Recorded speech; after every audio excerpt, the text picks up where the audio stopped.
শেখ মোহাম্মদ সালাউদ্দিনকে আমরা দেওঘুরি মার্কায় ভোট দিব। আজকে আমি ভলগড়া ইউনিয়নে অনেক জায়গায় ঘুরছি, তারা সবাই বলছে যদি আপনারা ঠিক থাকেন তাহলে আমরা ভোট দিব। অনেকেই বলে থাকেন যে ইসলামিক দলে থেকে যদি একজন ব্যক্তি আসে তাহলে আমরা তাদেরকে ভোট দিব।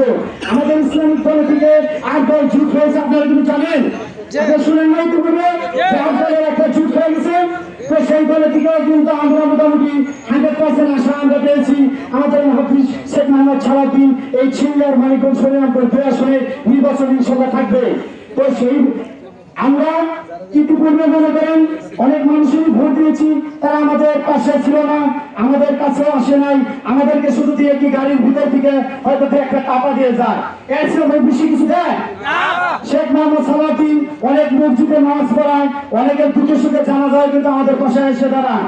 তো আমি মনে করেন চাই যে আমরা এমন একজন নেতা পাবো যে নেতা শুধু মনে করেন নেতাগিরি করবে না, সে মসজিদের হবে খতিব, মসজিদের মেম্বারে হবে খতিব, আপনার জানাজার ময়দান হবে জানাজার ইমাম।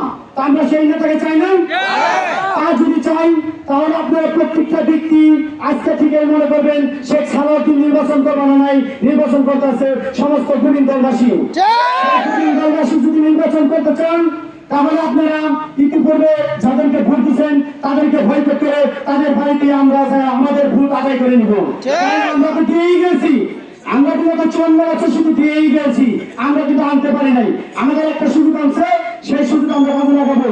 6 সরকার যদি আমরা মেয়রকে নির্বাচন করতে পারি, আওয়ামী লীগ সরকার ক্ষমতা থেকে বলতে, এখন তো আওয়ামী লীগ নাই, এখন তো দেশের দরবার নাই, যে ভয় আছে যেখানে তো খাবেন আপনাকে রাত্রে বেলা ঘুম করে দেশকে নিয়ে যাবে প্রশাসন, সে ভয় আছে।